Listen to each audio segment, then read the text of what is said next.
તો ગુજરાતમાં દીપડાના આતંકની ઘટનાઓ બની રહી છે ત્યારે સાગબારા તાલુકાના કોલવણ ગામના ભાગોળે બાળકો રમતા હતા દરમિયાન અચાનક દીપડો 9 વર્ષની બાળકીને ખેંચી ગયો હતો।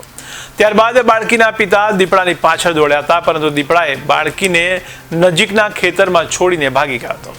આ ઘટનામાં બાળકીનું મૃત્યુ નિપજ્યું છે। બાળકીનું નામ શ્રેયલ વિશાલ વસાવા હોવાનું જાણવા મળ્યું છે। તો ધારાસભ્ય ચૈતર વસાવાએ પરિવારજનોની મુલાકાત લીધી હતી।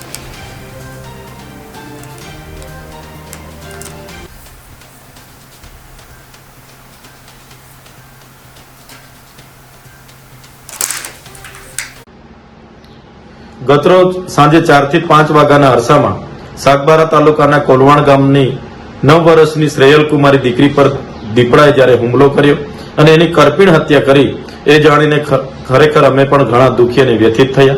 આજે પરિવારને સાંત્વના આપવા અને દીકરીની અંતિમ ક્રિયામાં જોડાઈને એમની આત્માને શાંતિ મળે એ પ્રાર્થના માટે અમે ત્યાં ગયા ત્યારે ત્યાંના લોકોની રજૂઆતો અમને મળી કે અગાઉ પણ 3 લોકો પર દીપડાએ ત્યાં હુમલા કર્યા। ગામ લોકોએ સાગબારા વન વિભાગને મળી રજૂઆતો કરી આવેદનપત્ર પણ આપ્યું છતાં વન વિભાગે કોઈ પણ પ્રકારની ગંભીરતા ન લીધી અને કોઈ પણ જાતની ત્યાં દીપડાઓને પૂરવા માટેની કામગીરી ન કરી હોવાના કારણે આજે આ માસૂમ દીકરીનો ભોગ લેવાયો છે।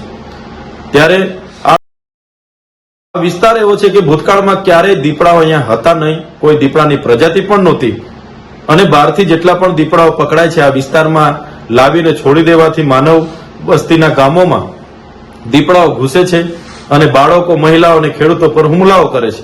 રાત્રિ લાઇટ મળે છે ખેતીવાડીની, સિંચાઈ માટે કોઈ ખેડૂત ખેતરે જાય એના પર હુમલાઓ થાય છે।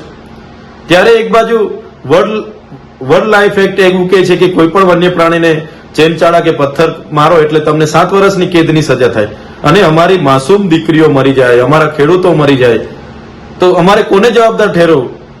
ત્યારે આ તમામ બેદરકારી પ્રશાસન અને વન વિભાગ નર્મદાની છે, વન વિભાગ સાગબારાની છે। મારે આ વન વિભાગને નમ્ર અપીલ છે, તમારો રોજમદારથી લઈને ડીસીએફ સુધીનો જેટલો પણ સ્ટાફ છે તમામ સ્ટાફ આવનારા 7 દિવસમાં આ વિસ્તારમાં રેસ્ક્યુ કરીને ડ્રાય કરીને જેટલા પણ દીપડાઓ તમે લાવીને અહીંયા છોડેલા છે તમામ દીપડાઓનું રેસ્ક્યુ કરીને પકડીને એને રેસ્ક્યુ સેન્ટરમાં મોકલવામાં આવે। નહીં તો આવનારા દિવસોમાં કોઈ આવી ફરી કોઈ માસૂમ દીકરી કે દીકરાના ભોગ લેવાની ઘટનાઓ બનશે ત્યારે અમારે ના છૂટકે આ વિસ્તારમાં તમારી કચેરીઓ બંધ કરવાની ફરજ પડશે, ના છૂટકે પ્રશાસનની કચેરીઓ બંધ કરવાની ફરજ પડશે। એટલા માટે કે તમારા ભોગે હવે અમે અમારા નિર્દોષ લોકોનો જીવ આપવા માંગતા નથી।